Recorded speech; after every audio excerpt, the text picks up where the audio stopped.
할렐루야, 샬롬, 샬롬, 샬롬, 샬롬, 샬롬. 하나님 사랑합니다. 여러분, 주 안에서 사랑합니다. 오늘은 사사기 1장 내용을 전반적으로 사사기 전체를 우리 함께 돌아보도록 합니다.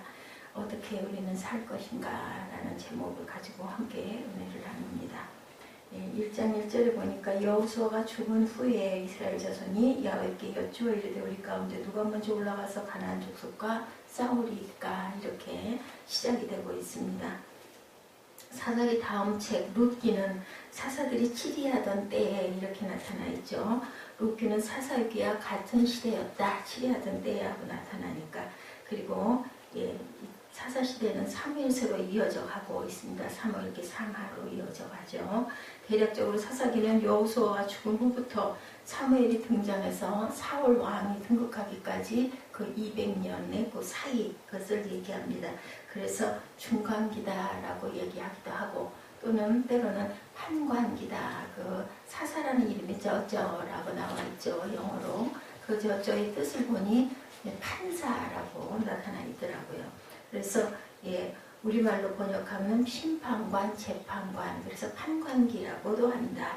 사사기는 그 이름도 어색하지만 내용도 잘 알려지지 않고, 또한 교회를 다니지 않는 분들은 더군다나 사사기라는 그 이름을 모르시는 분들도, 교회를 다니시는 분들도 사사기가 뭐야 하시는 분들도 있습니다. 그래서 제가 사사기를 이거는 꼭 한번 딛고 가야 되겠다 생각한 게, 저도 전에 바로 사무엘 상하를 함께 묵상했던 기억이 나서 그 사이에 있는 모세오경 다음에 사사기를 꼭 건너가야 되겠다는 생각이 들어서 오늘 같이 봅니다. 함께 은혜 나누면서 내용을 점검해 봅니다. 삼손, 기억나시죠? 삼손 장군, 삼손과 데릴라, 우리 영화화되어 있고 아이들에게도 많이 보여줘서 삼손 장군 아마 아실 거예요. 사사예요. 그리고 기드온 아시죠? 기드온 600용사 아마 기억하실 겁니다. 기드온도 사사입니다.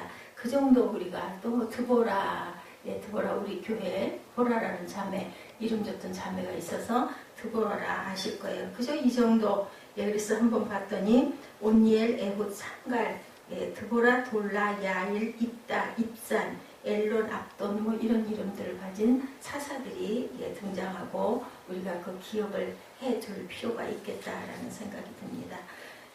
창세기로부터 시작해서 신명기에 이르기까지 모세오경, 여호수아를 지나면 있는 이 사사기는 룻기는 많이 해요. 내용이 약간 로맨틱한 내용도 있고, 그래서 약간 드라마 같은 느낌도 들죠. 룻기는. 그렇기 때문에 사람들이 또 룻기 속에 들어있는 하나님의 그 사랑이 잘 나타나 있기 때문에 많이들 그 룻기는 묵상하는데, 그 사이에 있는 사사기는 건너간다. 저도 룻기는 함께 우리 교회에서도 묵상을 했습니다. 사사기의 시대상에 우리들의 입에 담기 거북한 내용들, 특히 뒷얘기 비슷한 세상에도 좋지 않은 나쁜 정치적인 얘기들이 많죠. 이런 부분들을 많이 담고 있어서 사실은 설교하기도 굉장히 좀 불편한 얘기들이 많고 부정적인 얘기들이 많아서 이기도 하겠다. 살인마 아비멜렉 후계자를 노리고 형제 70명을 한 자리에서 살해, 군장선 입다 승리의 제물로 딸을 바친 그런 얘기들, 그죠? 머리기사, 예를 들면 그 여러 가지 사건들, 고위공직자 삼손 적국의 창녀의 기밀을 누설하고 적군에 생포되는 이런 이야기 성경에 있다라는 것을 아마 기억을 못 하시는 분들도 많을 것이다. 이런 무서운 사건들, 우리 세상에도 그 살인 사건, 정치 쪽에 그 쿠데타 사건 많지 않습니까? 이런 부분의 것들을 많이 다루고 있다. 아버지의 유산 때문에 등 돌리는 형제들 이야기, 이런 것도 기업의 그런 부분들도 많죠. 고위층을 대상으로 한 미인 결혼은 수천 년이 걸쳐 내려오고 있는 이런 그 뒤안길의 얘기들이 많이 있다. 우리에게 익숙한 히브리어 단어 많지 않죠? 평화, 기억하시죠? 우리 항상 인사하는 샬롬, 우리 교회 인사죠? 샬롬, 샬롬, 샬롬, 샬롬 하고 그 인사 이상 더 좋은 인사는 저는 없는 것 같아서 계속 인사를 조금 바꿔볼까 하다가도 바꾸지를 못합니다. 샬롬은 아마 알 거예요. 히브리어 단어입니다. 근데 거기에 N자를 붙이면 샬롬이 아니다. 부정적인 그런 단어가 됩니다. 반대어죠. 사실 신학서적에 관용구처럼 등장하는 말인데 그 구약의 많은 거짓 선지자들이 엔샬롬의 시대에 살면서 샬롬을 외치죠. 우리가 원하는 거, 우리의 그 하나의 목표가 샬롬입니다. 샬롬의 그 삶을 산다는 것처럼 귀한 게 없죠. 그 샬롬을 우리가 이루지 못하기 때문에 항상 평강이 깨진다라고 얘기하는 것처럼 그것을 굉장히 그리워하죠. 동시에 엔샬롬을 선포하던 하나님의 선지자들을 가두고 때리고 죽이기까지 했다. 우리가 살아가고 있는 그 시대가 엔샬롬, 즉 평화가 없는 세상인 것을 우리는 인정하지 않을 수가 없죠. 우리가 여전히 교회에서만은 설교에서만은 샬롬을 듣기 원하고 우리가 샬롬의 삶을 원합니다. 바랍니다. 그런 평강한 삶을 살고 싶다라는 거죠.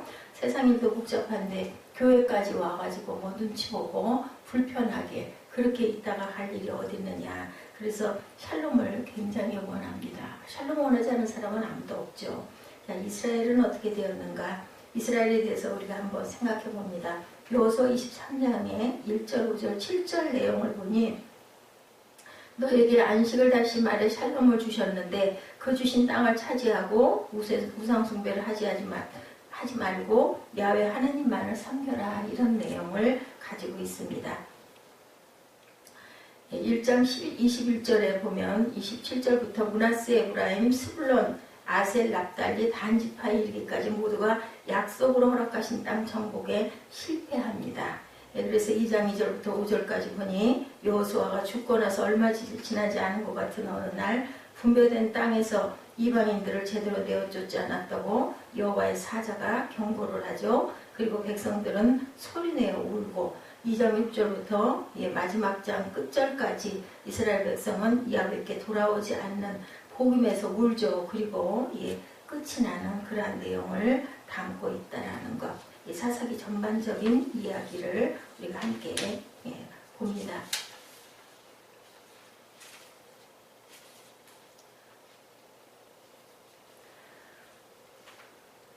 우리들의 가끔 회개할 때 있죠. 회개하고 나면 삶이 과연 바뀔까? 그것을 한번 생각해 봅니다. 여기 사사기에도 보니 복음에서의 눈물처럼 그냥 땅만 적시고 눈물은 그렇게 흘리는데 그리고 나서 우리의 삶이 과연 변해졌는가? 사사기 내용도 마찬가지죠. 그 눈물로 인해서 뭔가 변화가 있어야 되는데 우리는 한탄하고 후회하고 눈물 짓고 그리고는 다시 그냥 일상으로 돌아가면 또 거의 그 습관적으로 그냥 살아가는 일이 많다. 여기서도 마찬가지라는 거죠.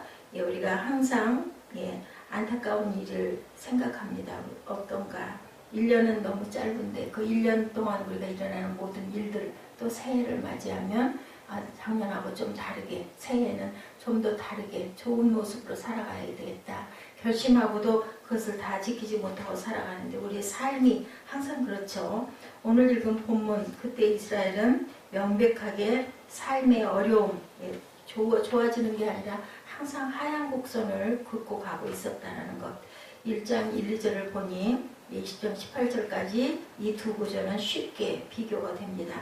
두 구절 모두 이스라엘 백성들이 전쟁을 앞두고 야훼 앞에 나와 묻습니다. 누가 먼저 싸우러 나가면 되겠습니까? 1장 2절에도 야훼께서 이르시되 유다가 올라갈지니라 보라 내가 이 땅을 그의 손에 넘겨 주었노라 하시니라. 이렇게 나오죠. 누가 먼저 올라가서 가나안 족속과 싸우리까? 이렇게 물었을 때 야훼께서 말씀하시죠. 유다가 올라가거라. 이렇게 얘기를 하고 있습니다. 여호와께서 유다가 먼저 갈지니 그런데 그 싸움의 대상이 달라지죠. 1장에서 여호와의 말씀을 따라 가나안 족속을 몰아내려가는 싸움이었는데 20장에 가서 보니 12지파 중 하나인 베냐민 지파와 싸우러 가는 내용이 나타나죠. 가나안의 싸움으로 시작된 사사기는 12지파 중에 하나인 베냐민 지파의 몰살 전쟁으로 막을 내리고 21장은 전후 수습의 그 싸움 그 후의 수습의 이야기가 나타나 있다. 이스라엘 백성들도 자기 형제 베냐민과의 전쟁을 가슴 아파했던지 나의 형제라는 표현이 자주 등장한다. 결국 베냐민 지파 남자 600명을 남기고 다 죽죠. 처음에 갔을 때 대략 45,600명의 그러한 그 남자들이 있었는데 결국은 600명만 남겼다. 45,000명이 죽었다는 얘기입니다. 사사기 마지막에 가서 남자 600명만 남는 결과죠. 베냐민 지파 안에는 결혼할 여자가 없어서 멸절의 위기까지 가고 대책 수습을 하는 장면이 21장에 나타나는 걸로 끝이 나는데, 사사시대가 끝나고 이스라엘이 그토록 원하던 왕을 세워달라고 했을 때 세워졌던 왕 누구예요? 사울왕이 베냐민 지파의 그 출신이라는 것. 원래부터 12명 중 막내죠. 베냐민은 오늘 사사기에도 확인되듯이 겨우 명맥만 유지하던 가장 작은 베냐민 지파의 초대왕 사울이 납니다. 그때 이스라엘은 이렇게 점점 하나님과 멀어져 가고 있었고 결국 명맥만 유지하고 있었지만 하나님은 여전히 그들에게 간섭하고 있었다. 이렇게 다 죽고 명맥만 유지하는 그러한 그 베냐민 지파, 그리고 거기에서 다시 왕정시대의 시작이 되는 사울왕이 났다라는 거죠. 이렇게 하나님께서는 아주 가장 가녀린 그러한 그 뿌리 끝까지도 간섭하고 계시다. 그렇다면 그때 이스라엘은 왜 이렇게 되었을까? 본문에 가보면 사사기의 저자는 대답합니다. 그때 이스라엘 왕이 없었으므로.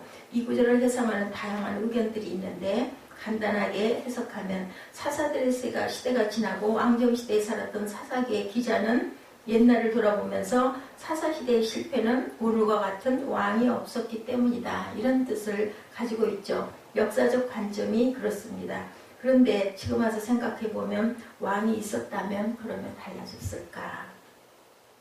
다윗, 히스기야, 요시아 등 몇몇 왕들, 아주 성군들이죠. 이런 사람들을 제외하고 나면 신앙적으로 악화시킨 왕들, 우상숭배한 왕들이 굉장히 많고 악정을 했던 왕들이 거의 다인데 지금 사사시대의 문제는 정치적 안정과는 다른 문제인 것을 우리가 알 수 있다는 거죠.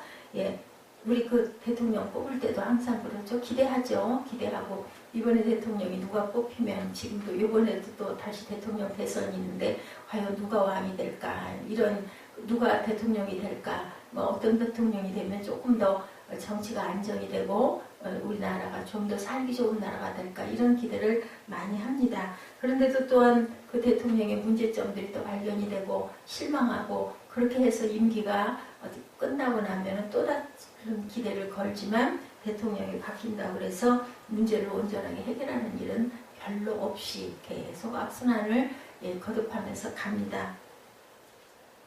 문제의 해결은 대통령이 아니다. 훌륭한 왕 혹은 제도적인 안정의 문제를 해결해 주는 것이 아니고, 예분이 오늘 본문에도 마찬가지로 왕의 부재는 무엇을 말하고 있는가? 사무엘상 8장 4절부터 8절까지 보니까 왕은 바로 야훼 하나님이다. 세상을 치리하시는 분은 우리가 생각할 때는 왕인 것 같고 대통령인 것 같지만 사실은 하나님이 하신다라는 얘기인 거죠. 사사기 2장 16절에 나오는 사사는 복수형으로 사실은 사사들이라고 해석을 해야 되겠다. 그 외에는 사사 기드온, 사사 드보라처럼 쓰여진 적이 없이 그냥 사사라고만 나타난다는 거죠. 그리고 사용되는 것 11장 27절에 심판하시는 야훼라고 할 때 이 심판이라는 단어가 바로 사사를 뜻한다. 결국 사사기에도 공정한 재판관이신 사사는 야훼 한 분뿐임을 인정하고 있습니다. 결국 여기서 말하는 왕이 없었다는 것은 누가 왕이냐의 문제로 보여진다. 이 주제는 기드온과 그의 아들 아비멜렉의 이야기에서 극명하게 대비되고 있습니다. 사사기 6장 32절에 보면 기드온은 여룻바알이라는 별명을 갖죠. 그 뜻은 바알이 스스로 싸우게 하라는 뜻을 갖고 있다. 기드온이 밤에 몰래 바알 신상을 무너뜨렸는데 다음날 사람들이 수소문한 결과 범인이 기드온이라는 것을 알게 됩니다. 그래서 기드온을 죽이려고 사람들이 찾아오니 기드온이 아버지가 나서서 바알이 진짜 신이라면 바알이 벌을 내릴 것이다 라고 하면서 사람들을 돌려보내죠. 그래서 생긴 별명이 바로 여룻바알이다. 이후 기드온은 연전연승을 했고 이스라엘 백성들은 이 기드온을 자신들의 왕으로 삼으려고 합니다. 8장 22절 23절에 보니 이후에 에봇을 만들 실수를 하죠. 기드온은 야훼가 이스라엘의 왕임을 분명히 알고 그것을 따라 행동을 한 것을 우리가 봅니다. 그런데 그의 아들, 그것도 첩의 아들인 아비멜렉은 기드온의 정실부인 자손들, 즉 자기의 배다른 형제 70명을 한 자리에서 죽이고 스스로 왕이 되는 사건이 일어나죠. 그리고 이름 아비멜렉은 내 아버지가 왕이시다라는 뜻을 갖고 있어요. 하나님의 왕이라고 말하던 기드온, 반면에 내 아버지가 왕이다, 곧 내가 왕이다라고 말하며 스스로 등곡을 시도했던 아비멜렉. 사사기는 전체적으로 하강 곡선을 그리지만 기드온과 아비멜렉의 이야기를 분기점으로 해서 그 하강의 정도가 분명하게 보여지죠.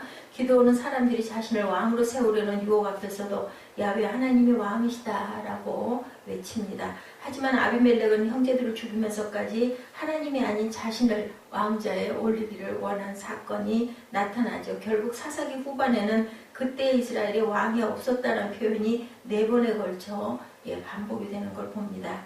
마지막으로 다시 본문으로 돌아와 보니 그때 이스라엘 왕이 없었으므로 사람이 각각 그 소견에 옳은 대로 행하였더라. 그 소견에 옳은 대로라는 구절을 보니 14장 3절에 삼손이 자기 아내를 고르는 장면이 나오는데 그때 내가 그 여자를 좋아하오리 하고 표현되어 있는데 그때 동사가 바로 그 소견이 옳은 대로라고 번역되어 있는 동사, 똑같은 동사다.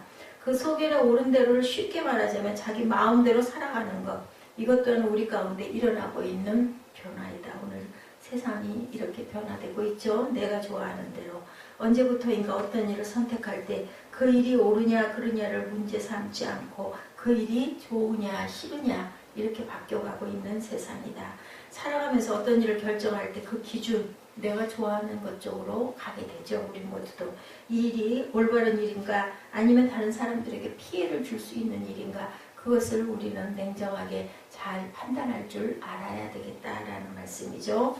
자라나는 세대들에게 있어서 선택의 기준이 점점 이것이 내가 좋아하는가 이렇게 변해가고 있는 그 이타적 그러한 사랑이 아니라 자기의 내가 좋아하는 것, 그렇게 이기적인 사랑으로 자꾸 바뀌어가고 있다. 청년들에게 어떤 선택의 기로에 섰을 때 내가 가고 싶은 길과 그렇지 않은 길이 있다면 하기 싫은 길로 가라. 그러면 거기가 올바른 길이다. 그리고 하나님의 원하시는 길이다. 이렇게 우리가 한번 얘기해 볼 필요가 있겠다. 극단적인 방법이긴 하지만 우리 좋을 대로 편할 대로 하면 점점 안 좋은 결과가 일어날 수도 있다는 것도 한번은 생각해 봐야 되겠다. 오늘 읽은 사사기의 마지막 구절은 결국 이렇게 해석됩니다. 그때 이스라엘은 하나님을 왕으로 섬기지 않고 모두 자기 마음대로 살았다. 사사기 결론이 그래요. 마지막 끝이. 이렇게 놓고 보니 현대인들이 살아가야 하는 이상적인 모델이 되었다. 후대의 역사가들은 우리들을 이렇게 평가할 수도 있다라는 거죠. 21세기 사람들은 중세의 사람들과는 달리 종교에 얽매이지 않고 19세기까지의 사람들과는 다르게 전통과 관습에 얽매이지도 않고 20세기 사람들처럼 이성적이어야 한다는 강박감도 없고 정말 자유롭고 감성적으로 본능에 따라 각자의 꿈을 이루며 살았다. 이렇게 결론이 내려질 수 있겠죠. 21세기 포스트모던의 철학은 이렇게 가르칩니다. 종교 관습 이상의 굴레를 벗어버려라. 그런 정신적으로 모든 것 다 그런 것들은 스트레스일 뿐이다. 지금 네가 원하는 것이 바로 그것 원하는 것 그것을 해라. 네가 좋아하는 것을 해라. 이렇게 말할 수도 있다는 거죠. 그런데 이것이 3000여 년 전 사사들의 시대 바로 그때 왕도 없이 어떤 기준도 없이 사람들이 각자 하고 싶은 대로 살았던 그때의 모습이었다라는 해석들을 하기도 한다. 다시 한번 사사들의 시대의 이스라엘을 우리가 생각해 봤을 때 이집트에서 바로의 노예로 살던 이스라엘 백성을 구원하셔서 약속의 땅을 주시면서 한 가지 당부를 하시죠. 가나안의 신을 섬기지 말고 오직 나만 섬기라. 우상 숭배하지 말라는 말씀을 당부하십니다. 그 외에는 없었죠. 그것은 마치 에덴 동산의 아담에게 하신 말씀과 똑같다. 동산나무의 실과는 다 먹을 수 있고 오직 선악을 알게 하는 나무만 먹지 않으면 되는 것처럼 힘들 때면 가끔 우리가 이런 생각을 합니다. 아담이 그때 선악과를 먹지 않았다면 얼마나 좋았을까. 내가 아담이었으면 안 먹었을 텐데. 그죠? 결과를 알고 나니까 우리는 그렇게 생각을 합니다. 그런데 사사기 시대에도 똑같은 상황이었다. 예, 아무 수고도 하지 않은 아담에게 주어졌던 에덴 동산처럼 이스라엘에게는 가나안이 선물로 주어집니다.